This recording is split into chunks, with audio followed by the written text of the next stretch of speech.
We're going on a road trip on more 295s. Come on, let's go. Alright, everyone, today we're doing another video on more 295s.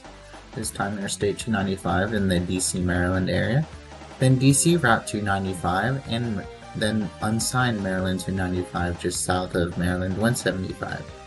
Fun fact about Maryland 295 is that it's the official Baltimore to Washington Parkway and is actually taken care of by the National Park Service.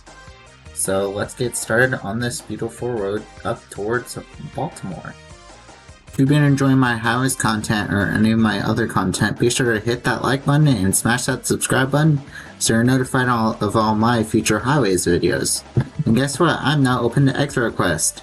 All of the future highways I'm going to be doing are listed down in the description below. So if you want any extra requests for the future highways, be sure to look down in the description and put your request down in the comment section below, and I'll make sure to shout you out. Let's get started with the highway. So as you can see here, the entire 295 corridor is just this red line consisting of DC 295, Interstate 295, and the Baltimore-Washington Parkway. So with that, we'll be talking about northbound 295 corridor. So we begin here at a junction with the Capitol Beltway and Interstate 295, and 295 is signed north for Washington and National Harbor.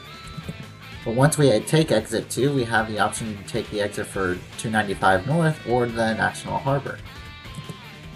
Once we get onto 295 itself, we actually don't spend much time in Maryland. As you can see here, we only spend roughly like half a mile. And here we're entering into Washington, D.C. right over the Potomac River. Sadly, Washington, D.C. does not give no welcome to D.C. sign.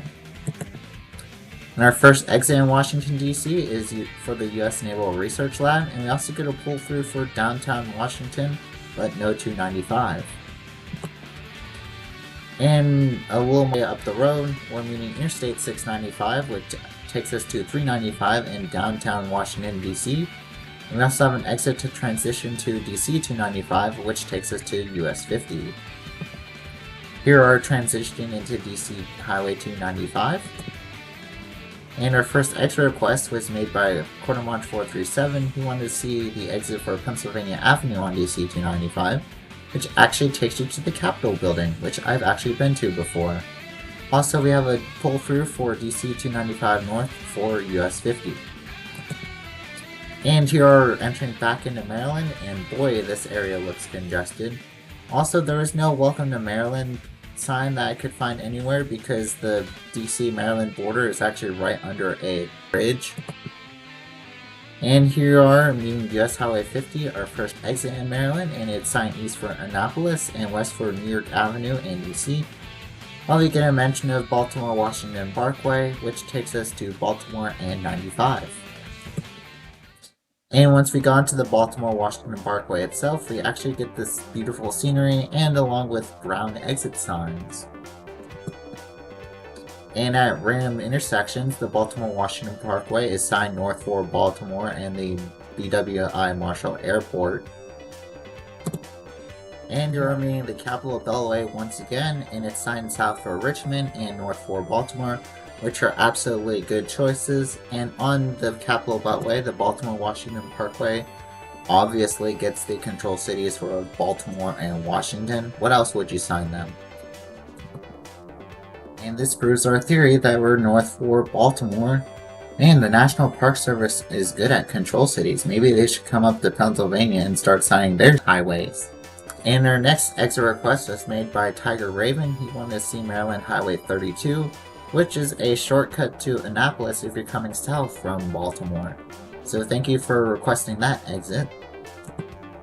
And shortly up the road, Maryland 295 finally gets signed. It's actually been unsigned since the US 50 exit, so we finally get a mention of Maryland 295. And here are meeting Maryland Highway 100, and 295 gets a pull through for north for Baltimore. Now we're meeting Interstate 195, which actually takes you over to the airport, while 195 gets west for Cantonsville. Honestly, I don't know about that because I've only been to the Baltimore area like once.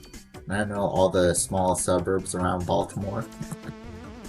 Now we're meeting Interstate 695, which is the Beltway loop around Baltimore, and it's signed east for Glen Burnie and north for Towson. Now we're meeting Interstate 895, which is a shortcut over to Interstate 97, and 295 still gets north for Baltimore. Now we're meeting Interstate 95 before we enter into downtown Baltimore, and it's signed north for New York. What about Philadelphia? That exists. And once we get into downtown Baltimore, we end at US 40. So with that, we're going to be talking about southbound 295 corridor. So we begin here on US 40 itself, and we can actually get a mention of Maryland 295 here. And once we go on to Maryland 295, we sadly have no reassurance shield here in downtown Baltimore. And as we're heading out of town, we actually pass right by the Baltimore Ravens Stadium, so that's cool. And shortly after, we're meeting Interstate 95, and this time it's signed south for Washington. The weird thing about the 295 corridor is that depending on the direction you're going, you only get that exit for Interstate 95. So in this case, since we're going south, we're only getting South 95 instead of for both 95 north and south. And now we're meeting Interstate 695 once again, and it's still signed for Towson and Glen Burnie. And now we're meeting Interstate 95, which takes you to the airport and west for Catonsville, while 295 actually now is signed south for Washington. Here's some beautiful scenery as we exit the Baltimore area and as we head towards Washington. Now we're meeting Maryland Highway 32 once again, and like I said earlier, it's a shortcut over to Annapolis, but it's actually signed east for Fort Meade. Here's some more beautiful scenery along the corridor.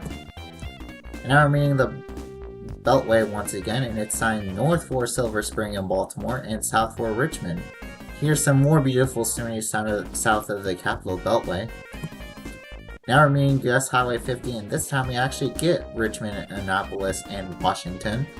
And it's on brown signs, and we actually get a mention to Interstate 295. Here we're entering right back into Washington, D.C., and is DC 295. Once we transition back in Interstate 295, after the 695, 395 exit, we have exit 4 for South Capitol Street and Suitland Parkway. And here we are, we can actually see the Washington Monument from the highway. It's very faint. And shortly after, we cross over the Potomac and right back into Maryland. And here I'm meeting the Capitol Beltway once again, and they get the good control cities of Baltimore and Richmond.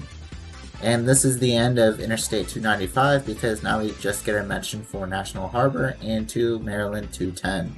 That is the end of the 295 corridor. Thank you all so much for watching this episode of the 295 corridor. I hope you guys learned something new about Interstate 295 and DC 295 and the Baltimore-Washington Parkway.